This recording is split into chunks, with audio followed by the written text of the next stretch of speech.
Hey, what is up everybody? This is Meyer, and in this video what I want to do is go through creating an uplifting trance template here in Logic Pro.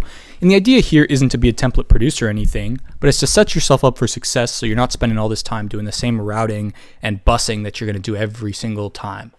So the idea here is to really set yourself up so that you can get your tracks done quickly and you're actually spending time doing the fun stuff as opposed to the boring things you're just wasting your time doing over and over again. So let's go ahead and create a new project, even though that's pretty much what I did. So I'm going to close this project and create a new one with an audio track. And the first thing I'm going to do is I'm just going to call this reference. And the idea here is this is for my reference track that I can use for maybe mixing reference, could be another one of my own tracks or another track that I like, and also arrangement. That's generally what this reference track is for. Next thing I want to do is move on to the kick and bass track. So I'm going to add a new software instrument track. And instead of doing this, I really don't like it when it does this because it always creates these returns which bother me, and I kind of have my favorite instruments picked out, is use this to create the kick and bass. So what I'm going to do here is I'm going to go ahead and click on this single sample or this quick sampler in stereo, and this is going to be the kick channel. And I'm also going to create the sub bass, but let's go ahead and go through the insert effects I may want on the kick first. So notice how I'm not going to be adding any samples here, but I'm going to be doing all the processing that's setting me up for getting this thing started in a way that once I want to make a track, it'll be really easy. First thing I'm going to do is under the drums actually get a kick icon, not super important, and I'm going to turn this down to maybe -6 to start. Now I usually like mixing around my kick at -6 to -8 dB and using that as kind of the backbone of the mix to mix everything else around. But you know, for everyone else has a different way of doing things. The next thing I'm going to do is when I make this, it actually creates these two return tracks, which I don't want. So I'm going to delete them and I'm going to choose no send for buses 2 and 3. Next, what I want to do is add some EQ, and my typical EQ curve for a kick is going to look as kind of from the get-go. It's going to be a 24 dB per octave low cut at about 30 hertz, and I'm not going to use any high cut because I really want the top end of that kick coming through and punching through the mix. Whereas you'll see a lot of my other channels are going to have a high cut somewhere else, maybe around 18K, maybe down to 16K, and depending on what the instrument is, maybe lower. After that, one of the things I like using here is this megascope. What this allows me to do is actually see where this kick is hitting relative to, this is a time synced oscilloscope, similar to LFO tool when you switch on the oscilloscope mode. But this will actually allow me to put this on multiple channels and see them all hitting at the same time. And this can be a good way to see or spot any potential problems with your kick and bass before they happen, because you're seeing visually how much they're overlapping, where they're overlapping, and what the resultant waveform looks like. Now, sometimes with the kick, I find it may need compression or it may need other EQ or things like that. And at that point, it can be good to add any additional effects that you may need. But I think this is actually a good starting point for a kick channel. So I'm actually going to leave it this way for now and have this kind of be the kick channel. Now, so what I'm going to do here is I'm also going to insert another software instrument track. And rather than once again doing exactly what I don't want it to do, what I should do, and this is what I'm actually going to do. I'm going to go ahead and create a silent instrument. This is just going to be, I'm just going to call this naked instrument. And this is going to be the instrument that I use to duplicate because this is bothering me. And I'm going to just put the EQ on there because I know I'm going to have an EQ on it anyway. So of course I can duplicate this, and now I can use this one that I originally had as the sub bass. Now for the sub bass, what I like doing on here is a couple different processing tips. First of all, I like having a low cut, once again, 24 dB per octave at about 30 hertz. And at this point, I like sometimes high cutting around anywhere from 400 to 800 hertz. So I'm just going to keep this here as a starting point and adjust it as I get the sound fit in once this is fitting into the mix. I'm going to turn this the sub bass actually down to -9, and typically it can be good to have your sub bass hitting maybe around -3 dB below the kick, but there's no real rule to it. It's all about what sounds right. I've had certain tracks where sub bass was just about as loud as the kick, and that's where it needed to be, and other where if it was within -3, it would be overpowering the kick. So it really comes down to the track and the key you're writing it in. Next up is what I'm going to do is I'm going to add waves R bass. So I'm going to use it in mono. It doesn't really matter, or stereo. It really doesn't matter. I'll just use it in stereo. But I'm going to turn it off. And the idea behind this is, once again, of course, setting that frequency and getting any of that upper harmonic enhancement so that you could hear this bass even if you're not on a club system that can reproduce pretty flat down to maybe 25 or 30 hertz. The next thing I want to put on here is an LFO tool, and I will have this switched on. And the idea behind this is usually when you're doing uplifting trance here, and if we are doing uplifting trance, you should also set this tempo to 138 or 140 or something. I'm going to do 138. You generally don't have that many options for your sub bass. Most of the time, your sub bass is either going to be an offbeat, which means your first 2/16ths are taken up by the kick, and then your sub is playing, or you're going to do kick for your first 2/16ths, and then you're going to do double 16th notes. You generally don't see too many other, there are some variations like that, and there are a lot of great tracks out there that can do variations of this where you don't have either of these typical kind of patterns, but most of the time, where your interesting rhythm and groove come from are your percussion and your mid basses and not your sub bass. So the idea is your kick generally isn't going to last a whole bar, so you want to fill in that low end and kind of have that kick sub kind of sound underneath the whole track. So that's what the point of this LFO tool is doing, is it's going to make sure that once the sub hits on the offbeat, or there are two offbeats, none of it bleeds over to the start of the next beat where the kick is coming in, so we don't have any sort of peaks coming in and messing things up.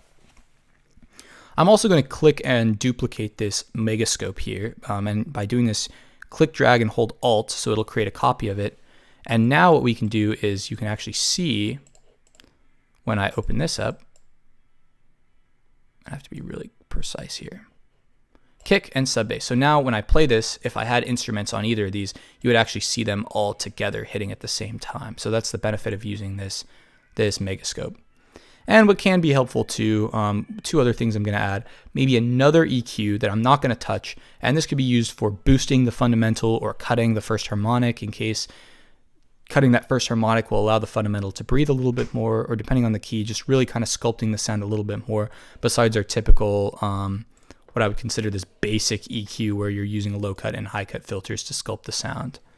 And last but not least, and I'm going to do this after the LFO, actually I should do this before the LFO tool, although it doesn't matter too much, is adding some sort of dynamics like a limiter. You don't have to use a limiter, you can use anything. And the idea here is really using this to clamp down, and now it can be a limiter or it can be some sort of compressor that has, that can be pretty intense, like I find the Waves, the L3 Ultra Maximizer can be really good on this. And the idea here is this basically allows you to make sure all of your sub bass notes are the same, because based on this EQ curve and any EQ that you do, what's going to happen is as you're playing your sub and then you play it on a different note or in a different, let's say your bass is changing, so your sub's going to have to change. It may be like quieter or louder, so you want that to be the same volume. So you can go in and pencil in the automation by hand using a gain tool or something like that, and that's actually a good idea. But overall, I think it can be easier and a little bit more creative in the sense that you're spending less time actually penciling it in, just using a limiter and calling it a day like that. Last but not least, what I'm going to do here is put a gain on here, and this is just really for volume automation. So if I need to fade it out at any point, that's what this gain is going to do. And while I'm at it, it's actually a good idea that I put this gain here on the kick channel as well. One thing I forgot on the kick channel that's good to have is having like some sort of filter like FabFilter Volcano. So if I pull up Volcano here, the idea here is that I can use this filter. I like using 24 dB per octave, but you can also use 12 on this clean setting. And this is just for filter automation throughout the track, especially at the beginning and the intro and outro, for really just kind of creating these big filter sweeps and things for the kick during kick rolls or anything like that. It could be really helpful. So that's what I'm putting here on this kick. Now I'm not going to do it on the sub bass because all the sub bass is basically sub. So you try to filter any of that low end out and it's just going to disappear. And you filter any of the high end out, it's not going to do anything because there's nothing else there. But that will be there on the kick, and that will be there on other channels that I had too. Last but not least, I'm going to go ahead and go give this sub bass an instrument. There's no real like bass clef sign or anything. So usually I just go with a bass guitar because that's, I guess, kind of the role that the sub bass is playing in a track like this. And I am going to create a summing stack for the kick and bass called, surprisingly, kick and bass. And this is so if there's any processing or compression I want to do on all the kick and the bass together, that's all going to be done right here. Delete those guys. Cool. Next up, what I'm going to do is I'm actually going to create an audio track, and this is going to be my return track. So this is going to be mid bass bus. And notice how I haven't actually routed this to anything, but I am going to set this to bus 2. So that way I can actually route all my mid basses to bus 2 and have them returning to this track, which is then, of course, going to be sent to bus 1. So this is getting sent, the mid basses are going to be sent to the mid bass bus, and then the mid bass bus is then going to send all of that information back to the kick and bass bus. Actually, you know what, I may not do it this way because, well, that should be fine actually. Maybe I don't want to do this right now like this, but that's okay. So I'm going to go ahead and take this instrument and I'm going to duplicate it. That way I can go ahead and put this in the track stack. This is going to be, oops, this should be in the stack too. And so should this guy. So this is going to be mid bass 1. So under mid bass 1, I'm going to, once again, I already have silent there, and I'm going to have this channel EQ, which is going to be a 24 dB per octave, cut around 150 hertz, and I'm going to maybe cut off some of the high end around 18K. That just is kind of the taste, and it depends. So may or may not have that there, but it can be nice to make sure you're cutting out that low end and your high end there, just for each of these instruments. The next thing I'm going to do is I'm going to add an LFO tool here, which is just kind of here to do side chaining. Now I'm going to have it set so that I could have it, but I'm going to have it switched off until I decide I actually want to do that, do something like that there. And since this is the mid bass bus, and I need to make sure it's actually being bused to the mid bass bus, which it is, which is good. That's ready to go. And before I do this, I just want to clear this bank so that way it's on an initialized preset. So once again, this is going to the mid bass bus, which is then going to the kick and bass stack, which is then going to the master, because as of right now, Logic doesn't allow you to have stacks within stacks, which is a little annoying, but we're going to work around it. So this is going to be mid bass 1. I can give it some sort of mid bassy icon, and maybe turn this down. I may turn this down to -6 and turn this down to -3. So that way each of these mid basses are basically coming together at a combined total of -12, which is about on par with where we may, I'm just kind of by experience eyeballing it with the kick being at -6 and the sub bass being at -9. So now that we have this set up with the EQ and the LFO tool and stuff, I'm actually going to go ahead and duplicate this channel so that I have 3 mid basses that I could potentially be working with. So mid bass 1, mid bass 2, and mid bass 3, all going into the mid bass bus. On the mid bass bus, I'm going to once again cut the low end at around 150 hertz at 24 dB per octave, because a lot of times you'll find is that these individual filters may not cut out the low end enough or may let too much low end. So this is kind of like that really broad stroke of the brush, taking out all the low end that we wouldn't want. The other thing that I may add here is potentially another LFO tool, but I'm going to kind of leave it alone for now, is this kinetic plugin by Standerwick, which will allow me when I'm ready to add a little bit of distortion to the entire mid bass bus at once, which kind of adds the effect of gluing all the sounds together and giving it a little bit more gritty sound. Of course, I could add some compression, but I generally try not to overdo it with compression and I don't generally have these compressors waiting to go on here, because I'm only going to use a compressor if I feel like it's going to need some dynamic control. There are a lot of producers, and I think this is a trend that's luckily going away, that'll just put compressors on everything without really thinking about why or if they should or whatnot, and it's, I don't know, it just feels like a little bit reckless or a little bit of a waste, because if your dynamics are fine, there's no reason to squash them. But that's just my perspective. There are a lot of people who are very productive, very successful, and they put compressors on everything. So find your own way of doing things and do it that way, and don't listen to any of us, because we're all going to tell you how to do it differently. Perfect, so that about does it with the kick and bass bus. We have all the mid basses and we have the mid bass bus. The only other thing that I want to do on this mid bass bus that I should do now is I'd want to add this megascope on here on the mid bass bus. That way I can actually see, and I like making my mid bass buses kind of this bluish color. And I may go back later and change the colors on these because it's easier to do them all kind of once you're kind of, I guess, used to the way that they're all set up. So I may not mess around with that too much. So this is a mid bass bus, gonna give it that color. Something like that. Cool. So that's gonna be the mid basses, and we are going to, that looks pretty good here for the mid bass bus. And the only other thing I will do is I'm going to add this gain for volume automation at the very end, and I want to take this volcano as well and put that before the gain. That way, if we want to do any filter automation on the overall mid bass bus, we have the ability to do that as well. And once again, if we want to filter in any of these bass lines individually, we can go ahead and copy this volcano over. Cool, so now that we've done that, the next thing that would make sense is moving over to doing the percussion and the loops. So I like kind of doing things in this kind of order. So this is the kick and bass. So I don't even know what would be like a good icon for that, if there even is one. Perfect. So let's go ahead and move on to the percussion and loops section. So I'm going to call this. So we're going to go ahead and just think about what instruments we want to have. So let's start with a closed hi-hat. Now generally what I like doing is having multiple of these. So we'll have closed hat 1, duplicate this, closed hat 2.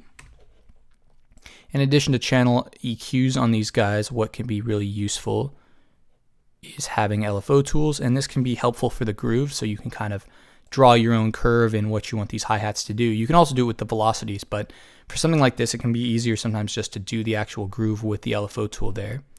And of course, it's once again helpful to just, whoops, just gonna go ahead and reset this to default and just cut a lot of the low end out at 24 dB per octave.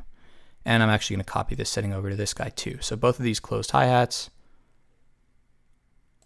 are going to have the same thing here, and of course their own LFO tool that we can change later. So closed hat 1 and 2. The other thing I'm going to do is assigning these a color. It's going to be red, and instead of silent, the plugin on these should be the simple, what's called the simple sampler, which I guess, what's it called, had already, I guess it was live, had already taken the name for simpler. Looking at how these are done, I think CH is going to be better. Kick. It's just going to be MB bus, just so that they're actually readable down here. Closed hat 1 and 2. We're going to, once again, I don't like that it's overwriting my settings. It's really annoying. Oops. Great, so those are what we're going to do with the closed hats. I'm going to duplicate this again and have something for an open hat. Open hat 1. Instead of this LFO tool, what I'm going to do is I'm going to put on this SSL EQ, which has this wonderful hi-hat setting, but I'm going to keep it turned off, and once again we don't want that right now. So cool, this SSL EQ, we can just turn it on when we want to actually hear what it sounds like with there, but otherwise we can just go ahead and add the sample that we want and take this down a little bit so we have some room to wiggle with that. Next up, what I'm going to do is add in room for the clap. Once again, it's not uncommon to use more than one claps and kind of glue them together, so that's why I'm keeping this open. And I do want to replace this SSL EQ with something like LFO tool. Now what this LFO tool for the clap is doing is this is in case the transient of the clap is going to come through and interfere with the transient of the kick. But I am going to keep that switched off until we actually know what we want to be doing with that. So that's what this clap channel is doing here. So we got our closed hat, open hats, the clap. In addition to this open hat, I may also want to have, and I'm going to replace this, we may also want to have a ride symbol. And what this is this is some sidechain for this ride symbol. So let's call this ride 1 and give it a nice ride looking color. That's a closed hat. This is an open hat. Sorry. That's just, I mean, it's just how I remember it and how I can glance at these and know what these symbols mean to me. So I apologize. It's kind of dumb, but it is what it is. So these are all the open hats and closed hats. I am going to create a track stack with all of these together. And this is going to be a summing stack. This is going to be the percussion and loops bus. And give this sort of a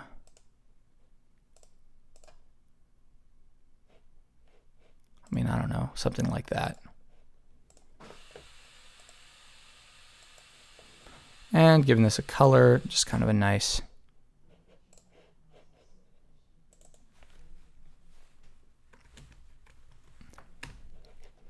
no, not hue, this should be bus.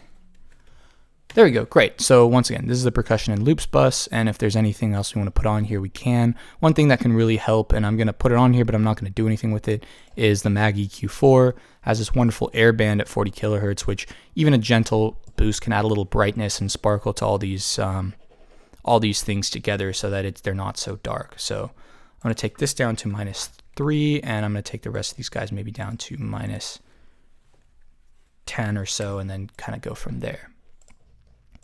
Now what I'm going to do is I'm going to duplicate this clap channel. And this LFO tool, I do want it kind of back to its default state. And now what I want to do is make some room for the loops. So this is going to be loop 1. Give this a nice kind of color. And what I'm going to do, what I like doing with these loops here is I like kind of using an instrument that allows me to take this loop and sort of chop it up in a way that's going to be really kind of interesting, or make it to be, I don't know, fun in a way that I can take a loop and not just use it from a sample pack or something, but mangle it and chop it up and do something cool with it. So the way that I like doing this is rather than using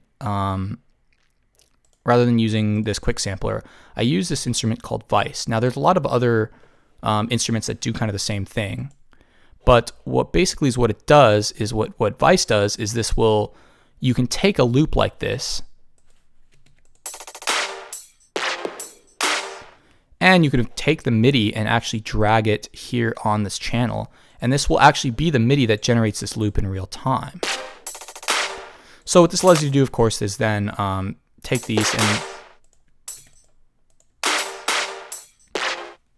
basically create your own drum kit and your own loop out of an already existing loop. So that's why I like using Vice for it, and that's why I'm going to call this loop 1, and of course give it its own nice little color to say that I like, you know, chopping this up or whatever. Yeah, that's going to work. Cool. Actually, I prefer using these more kind of,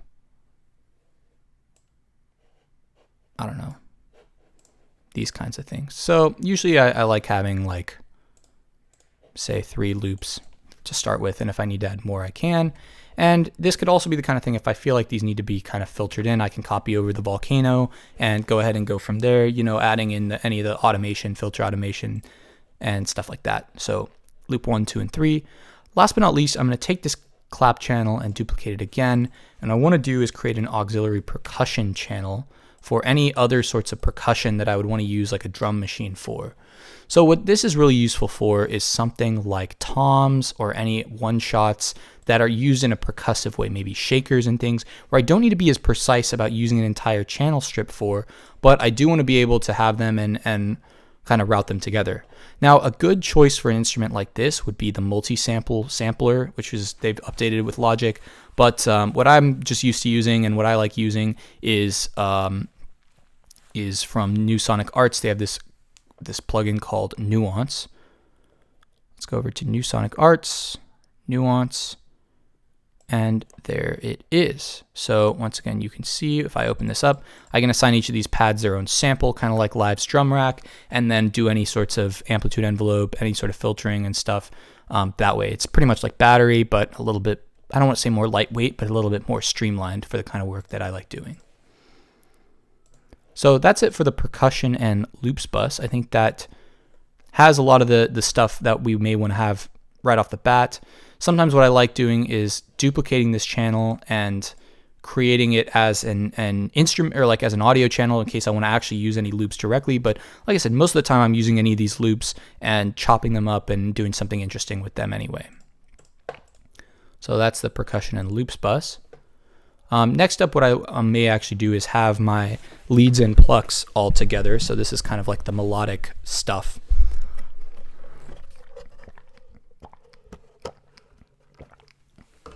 So let's go ahead and do that. So duplicate this channel, and this is going to be lead 1. Now, for some reason, I like making my leads kind of like pink. So we're going to go ahead and do that. Lead 1, I'm not going to give it an LFO tool, and it's just going to get its own basically basic EQ and its own gain. That way, in case I want to automate the volume, I could do that. So when I make my leads, or what I think about with my leads here, is trying to glue all these sounds together to make one specific sound. And that's the philosophy that I usually take when creating these leads, which is why I don't do that much processing here on these leads individually. Even the EQ, I'm kind of leaving this blank because a lot of that processing, a lot of that stuff is going to be done on a bus level. So we're going to take lead 1. I'm going to go ahead and give myself 3 leads to work with. Now, one of the things I will do with leads 2 and 3 is I'm going to actually replace these guys with an initialized Spire, which luckily it's already doing. So we're going to replace this also with Spire. Just that way, I'm just used to using Spire for leads. I think it sounds really good for leads and very, very much like a virus. So we're going to do that. Now I'm going to duplicate this, and I'm going to add my plucks. So we're going to do pluck 1. Now you can decide if you want to bus your plucks together all as one, or if you want to do leads and plucks separate. I'm just used to kind of doing them all together. Now when I'm doing it in live, and you watch me work in live, you'll see that I actually do bus the plucks and leads separately, and then have those buses all going to a leads and plucks bus. But the problem is here in Logic, you can't have stacks within stacks. Once again, I'm still complaining about this. So it gets to be a little annoying trying to do all the extra routing. And I will do some extra routing for some of these things, but for now, I'm going to just leave it be. Pluck 1, I am going to take this and put this on silent. Once again, it doesn't matter, but I find the more likely my template is to have different synths on it, the more likely I am to use different synths in my production. So just clear this bank once again, just that way you start with an initialized patch. So I'm going to take all these channels, and I'm going to create a track stack, summing stack for all these, and this is going to be leads and plucks bus. So I know the P&L is percussion and loops, and L&P is leads and plucks. You may want to have your own way of naming things so that it's clear to you, but for me, this is what works. So that's kind of what I do. Now, the color I want to give to this, maybe I'll give it a little bit darker, kind of a pink color. That's a little too much. Let's do something like that. Perfect. Leads and plucks. Now, what I want to have on this bus is a couple of things. First of all, this is where a lot of this processing is going to be. So definitely want to have Arts Acoustic Reverb, which the dry should be up. And the wet, I may just, once again, just kind of trying to have this so that something there is already inspiring. Just as kind of a baseline, maybe just doing this. Pre-delay, that's fine. Low ratio, low cut, perfect. And I can turn this off if I need to, but this just reminds me to do all this processing here on the bus channel. Then is what I can do is, obviously want to have some EQ, have this low cut here, maybe around 24 dB per octave, maybe around the 150 to 200 range. Now this can be good to automate. So for instance, during your breakdown, you may want the low end of your leads. When you have your mid basses playing and your sub in the drop, maybe you'll want to automate this up and maybe take the high end down a little bit around 17, 18K, just so it doesn't get too shrill and interfering with your percussion or the top end of your kick. Because I found, especially with a lot of these super saw leads where you're having white noise layered, the top end can get a little sizzly, too sizzly, and it can be piercing. You almost want to use like a de-esser or an EQ like this. Do that. At this point, it can help to have some dynamics. I'm going to leave it alone for now, but one of the really good ones for these lead channels, and I know both Reorder and James Diamond use this, is the SSL-G compressor. And you can either do this before or after your before or after your reverb to kind of glue all the sounds together, or use them both ways. You use it before, glue all the leads and plugs together, and then do it after to glue the reverb to the sound. You have a lot of flexibility there. Then of course, we like to have LFO tool turned off. This depth can be good to automate throughout your track. So if you're doing the breakdown, you don't want to have basically sidechain compression going on, and then during your drops and when your kick is playing, you can have that turned on. And just some of the stuff, kind of like we had before, would be taking, for instance, this gain plugin just to automate, and taking Volcano once again also to automate. Just kind of gives it a little bit of dynamics and stuff. And usually what you can do, you can also add delay, or you can add delay on these individual channels. It's really up to you. Or use the synths built-in delay that have different delay settings. That's all a possibility when you're going through doing this. So that's for the leads and plucks.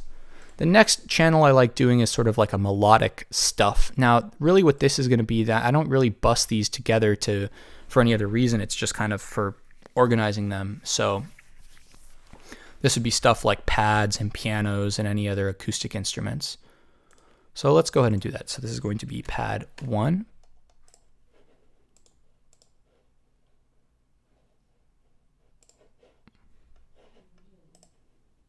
Give this a color. Usually I like doing these kind of dark, these purple colors for the pad. And yeah, that's what I'll do.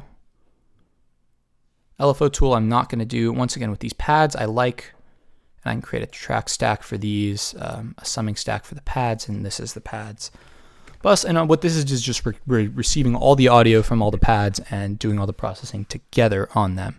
So very similar, what we're going to have is we're going to have the EQ, the Arts Acoustic, the LFO tool, which I'm going to have turned off, filter, and volume automation all together. Now, I don't think I'm going to have this EQ, the compressor on there. I don't think it makes sense to really compress these pads together because they're not really all that, I don't know. I don't think there's a reason to necessarily compress them unless you're thinking that some of them are going to be causing problems in your mix down. So this is the pads bus. So of course I can give it a nice pad looking symbol, which I don't know what that would even look like, but something like that, I guess. Perfect. And of course I can just duplicate this. Pad 1, pad 2, and pad 3. Once again, all pretty simple, all built up in a nice way. Pads bus right there. The other stuff that's useful to have, and this is just kind of your miscellaneous, that's the word I'm looking for, melodic things, are things like a sub pad or sub lead, which can be good. You can give this kind of a bass looking sound because it's a sub pad.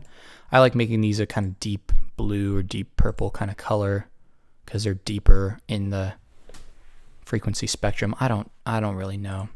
Can't have the LFO tool on it for when you're actually playing it during other sections, but then of course you can turn it off. Do this, and of course you want to have your gain on here so you can automate it throughout your track. 2, perfect. There's our sub pad.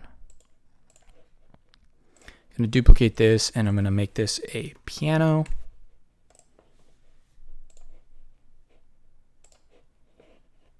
Now for some reason I like making pianos like yellow or purple or like kind of like orangey. That looks fine. Once again, have this LFO tool. I may also take the volcano in this case. Sometimes it's nice to filter in that piano. And I'm also going to add a reverb. I like using Arts Acoustic. You can also use shimmer. Shimmer sounds great on pianos. In fact, sometimes I just get lazy and I have these like my old, you know, any of these piano presets really, where you just have a nice long piano tail, something like this, when you're just loading up your piano. And of course for this, rather than silent, we can do something like any piano instrument really should be fun, and you can always change it later. Nexus actually has some good pianos in my opinion. I've been using this for a while, True pianos or something from Contact like the Gentleman, some big cinematic kind of piano. So let's go ahead and find under 4 font, this True piano should be good. Cool. One of the things I did not do in this case is take all of these guys and turn them down to maybe -6. Turn the bus down to -3. And same with this pads bus. We're going to take all these pads down to -6. This is actually going to go down to -6 as well because these pads generally tend to be quieter. I generally like my pads being quite a bit quieter. -12. Maybe -12. For the sub pad, we got the sub pad here. And since this is the one I'm cloning, what I should have done originally is cleared this bank, but not a big deal. I can always go back and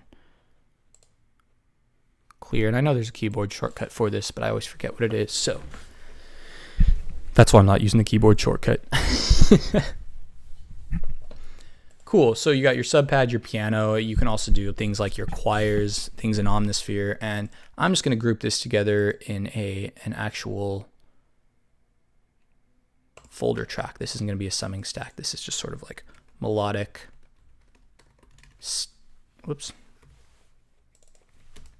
stuff.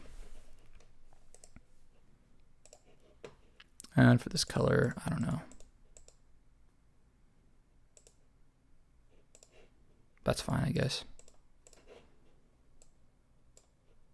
So this is really just things you'd find mostly in your breakdown and not really outside of your breakdown except in special cases. Now the piano, you know, makes sense. Maybe you'll have it in the drop. That's why I left it open for like side chaining and things. But in general, I don't think it makes sense to have those there. So now we get to move on to sort of the more interesting kind of things. So we have a few things left. We have our effects, acids, atmospheres, and your sort of transitions, which you can think about being with your effects, but also kind of your crashes, sweeps, things like that. So that's kind of the leftover stuff that we haven't really touched on too much yet. So let's go ahead and do this with the acids. This always reminds me of like a TB303 for some reason, so we're gonna do that. And I like just making my acids green. I always think of like acidic stuff being, I don't know why I think of it as being green, but that's kind of what I'm just used to thinking of. So that's the case that I like doing, and maybe it makes sense to have these kind of a low cut filter on this. So this is acid 1. And I'm going to start with 4 acids. I like using a lot of these guys. And for both of these guys, I may actually replace these with Spire. Don't replace the logo. Thank you.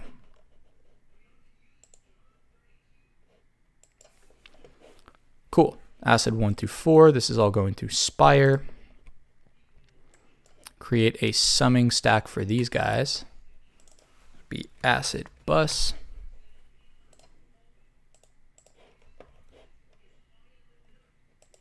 Cool. So this is the acid bus.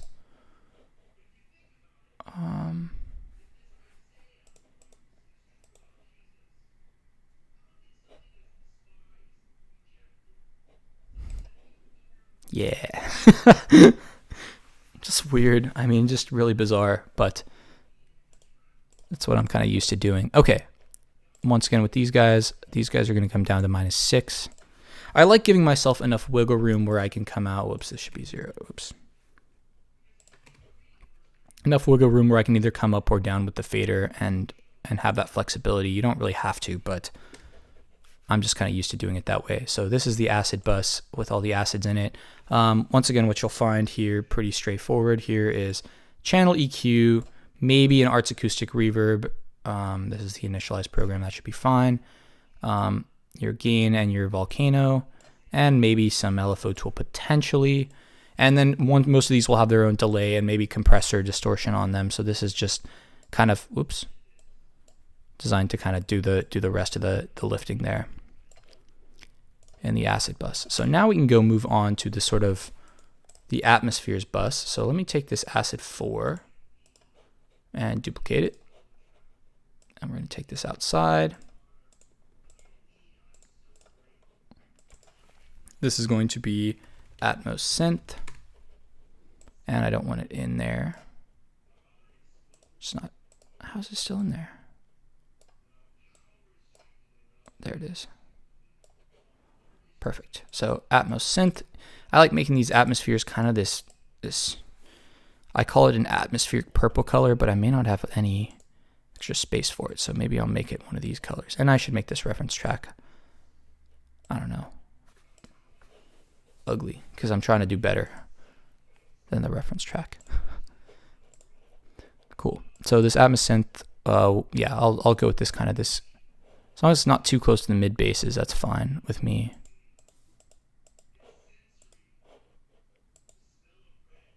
Yeah, that's cool actually. And for these Atmos synths, I actually like using Omnisphere for something like this. So go over here and go under Spectrasonics, Omnisphere, cool. Can't find my Steam folder right now. It's because I keep my Steam folder in Dropbox, so any libraries that I add or patches that I make are there, and then I have to smart sync it down from Dropbox, which I haven't done. So there's the Atmosphere synth, and I'm also going to create a new audio track, which is going to be Atmos 1. And maybe like a microphone to show that it's kind of like this ambient sort of sound. It can be hard to differentiate. It was a question that I was like always wondering when I was getting started producing, like what's the difference between an atmosphere and an acid? And really, I think what it comes down to is the whether it's more synthy in nature and whether it's like and distorted really, or whether it's more like ambient and using kind of these more bizarre sound design techniques. So I generally like using like a bunch of these. So we'll have it as 1, 2, 3, don't do that, 4, and 5, and of course the synth. Create a, whoops.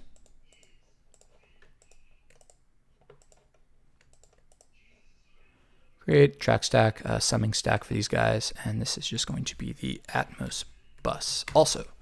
Now, of course, I could have grouped these together with the acids as well, and maybe in the end I will end up doing that, but this is the way I'm used to working without Logic, and I think I'm going to continue doing it that way. So once again, filters to filter everything in, and then of course some sidechain if we need to do that. And then once again, we want to take this down to -3, and these guys tend to be really loud, so these guys are all going to come down to like -12.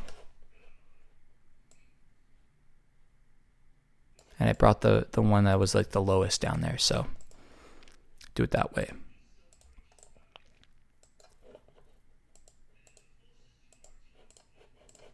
Cool. So there's our atmospheres bus. So the last thing, so we have fills, rolls, and then we also have our like transition effects. So I think what I'm going to do here is create the transition effects first. So we're going to do crash. I'm going to do my crashes first. So if I go back to the drums, notice how I'm grouping these crash cymbals here in kind of a different area. And the reason is I like having these transitions kind of in a separate almost area. So crash 1, crash 2, crash 3. And generally what I'll do, I'll do these forward crashes first and then move on to the reverse versions of them. It's kind of how I'm used to working. Yeah, that should be a good starting point for these guys. And whether or not I put reverb on them is kind of a matter of taste, to be totally honest. -6 for you guys. And then we'll go ahead and new audio track, sweep 1.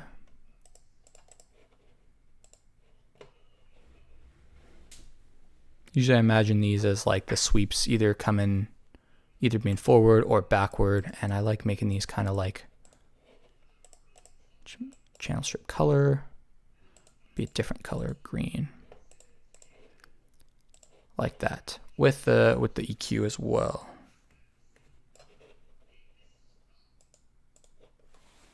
One, 2, 3. So these are kind of like the transition effects. The other thing maybe I'll add is duplicate this, but yeah, that's what I should have done. Delete track. I'm gonna have to take one of these acids, is duplicate this guy.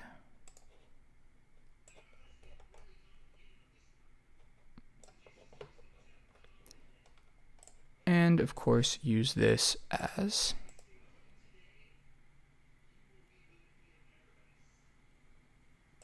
something like this. This is like a synth riser. I like making my own synth risers and stuff. Sometimes I use a lot of white noise for these other samples, but for these guys I think it's cool to just kind of do something cool like this. Whoops. That'll work. And these sweeps need to come down. 6 synth riser. And once again, giving myself lots of room to potentially add on to these if I'm running out of room or I want to have more. So take all these and create a track stack, a summing stack for these guys. Once again, I probably wouldn't put much on this bus. It just really depends. So it's kind of like atmosphere stuff. This is kind of like the transition effects. So if we think about like what's going on here, they're kind of like patching this. So this is like transition effects bus. Cool, that's all coming here. And then last but not least, we want to have like fills and rolls and things like that. So we're going to go ahead and do that as well. So what I want to do here, once again, I don't want to make a new channel because otherwise it's going to create all those auxiliary channels that I don't want it to do, which annoys me. Come on, get this out of here. So this is going to be like fill 1. So I always imagine this like filling something up. Once again, there doesn't really have to be a reason, and find something that works for you. That's why, yeah, you can download this template when I'm done making it, and you technically wouldn't have had to watch me, you know, crawl through all this. But then at the same time, the problem is going to be now you're going to be not understanding why I did what I did, and it's better when you make your own system, in my opinion. So what I like doing, once again, similar to what we did before, is using New Sonic Arts Vice for this. Stereo. Yeah, perfect. Maybe we'll duplicate this, fill 1, have maybe 2, maybe 3 fills. I like using a lot of different stuff and then kind of putting them all together as one, fill 1, 2, and 3.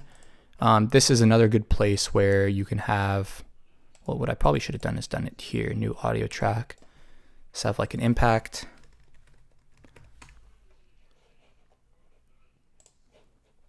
With a low cut, but very subtle low cut.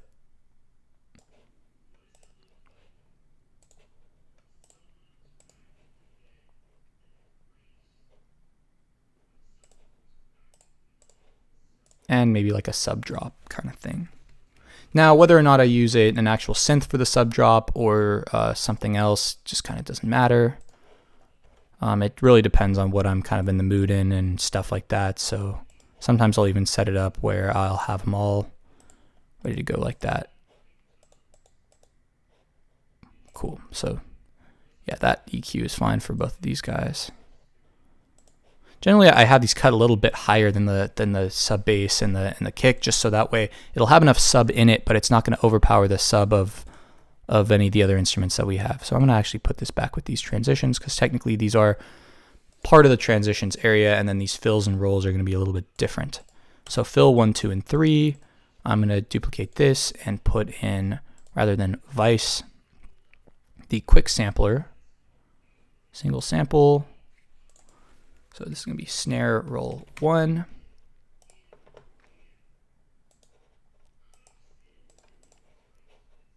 Actually, drums probably.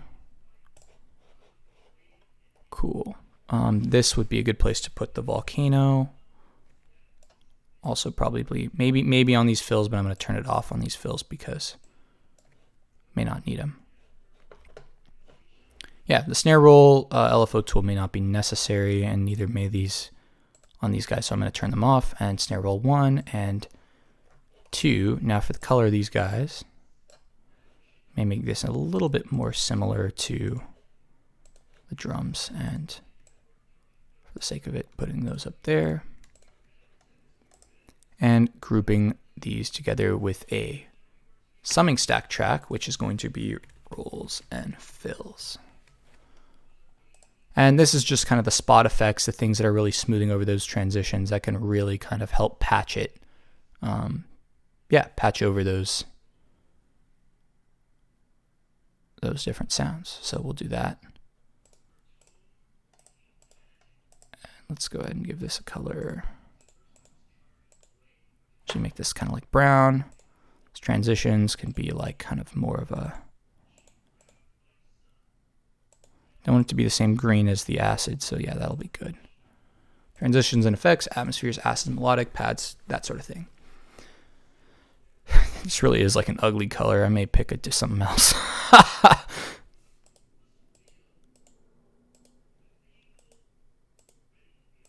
Like, what color am I missing, you know?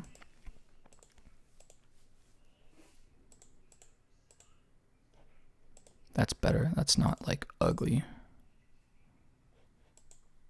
It's too bad you don't have like gray. I like using gray for these buses, and the stereo out, same idea here. Try and track color. Yeah, that's fine. Cool, so that about does it with building up these individual elements that we have. The last thing I'm going to do is put a few effects here on the master, so you can kind of see what my master channel may usually look like. Now, I really do like using the isotope ozone for the mastering, but I generally can't run it with my project unless I freeze all my tracks, because it can be very CPU intensive. The other thing that can be nice is a limiter. You obviously want to have a limiter here on the master. Which is really good to have just for catching those peaks. And sometimes what's going to be helpful is if you're mixing this around with the kick and bass at -6 and you want to hear what it's like in context of a track that's fully mixed and mastered, having like a +4 dB boost on this limiter to kind of give you that preview of what it would sound like if you were actually, there in person and listening to that track. And it's obviously not going to sound, metered or mastered or anything like that, but at least there you're getting there similar. A few things, I like having span after everything. This is a spectrum analyzer that just allows me to see, what's going on in the spectrum of the track. So I'll have that generally last on the chain. Limiter is going to be next to last. Usually the limiter is the last audio processor, but the span doesn't do anything audio-wise. It's just basically a visual tool. And sometimes what can be useful is something like a Mag EQ4 if you really want to give it a little bit of shine in the top end. And of course some things like FabFilter Pro Q3. What I usually use this for, and I generally don't mix with this on, but using this as a mega low cut and a super high cut, just because these things that are going to eat up your headroom or potentially even get alias down when you're using the sample rate down to 44.1 or something, you don't want to be running into that issue. So That's what I'm going to have these guys here for. But I'm going to keep this processor off until I'm ready to actually use those things. And last but not least, there are a few other things you can put here on the master. What can be helpful too is something like a gain, which is good for automating this volume down a little bit right before a big drop or something like that. And last but not least, if I go to this sort of imaging here, we have our stereo spread, and oops, not this one. Is it this one that I'm trying to do? Yeah, so this guy. What this can be good for is just taking the width of the master down a little bit right before any big transitions that you have. So that's usually what I use that for, is just kind of automating that along the way. I go into automation mode and just kind of I can add these lanes as I see fit here to kind of say take this guy and, you know, record it as, I don't know why it's not, the master's around here somewhere. Anyway,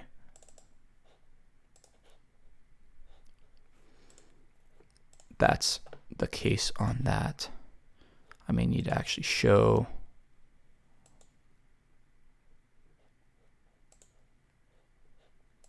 I forget how to show it. Anyway, usually what you have to do here is, oh man, I forget how to do this. Where is it?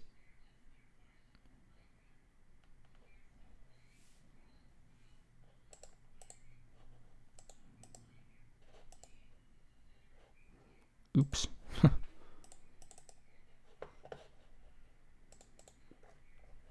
Weird. Well, anyway, there's a way you can show the master track, and I'm forgetting how to do it now because it's late, but yeah, do that and make sure you have that. Now, of course, I could set up all my automation and stuff now, but when I'm working with Logic, what I like doing is just kind of doing everything by the mouse, hitting record and letting it just run, and setting everything to like latch or touch, and just playing with those parameters and letting each kind of 16 bar, 32 bar section play over and over until I feel like I've smoothed out all those transitions. It's a little bit more organic and comes a little bit more naturally to me. So yeah, hopefully you found this helpful. What can also be good to do here is just some arrangement. So you can say my intro is going to probably go the first 32 bars. Then what's probably going to happen after my intro is I'm going to have my sub in. So, you know, say that's another 32 bars, brings us up to that. Then let's say I have my breakdown, which is, you know, this is obviously very, very subject to change. But say we go out to here.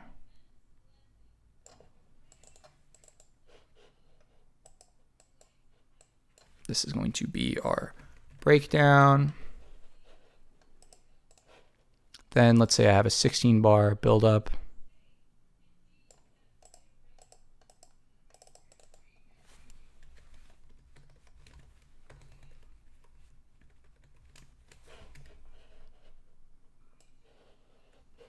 This would be a very short track if you're actually doing it.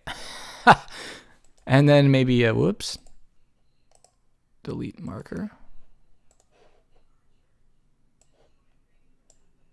Song end marker is bothering me.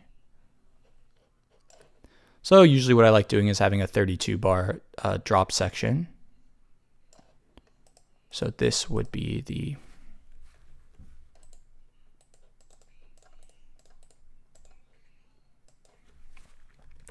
drop, and then whether we have kind of like a post drop sort of mini break or something like that. Oops, darn it. Delete marker. And then of course here comes the outro, which could be another 32 or maybe 48 bars, who knows. And then of course then the song ends after that, which this is what 5 minute 30 seconds. So that'd be on the shorter end, but not necessarily unreasonable by modern uplifting standards at a 138 BPM track. So yeah, there's that. Anyway, I hope you guys found this helpful. If you have any questions, feel free to post a comment, and maybe someday I'll actually make a track with this template here in Logic Pro, and you'll get to see kind of how easy it is once you get this all situated to make a track from scratch and go from there. So once again, thanks for watching, and I'll see you in the next video.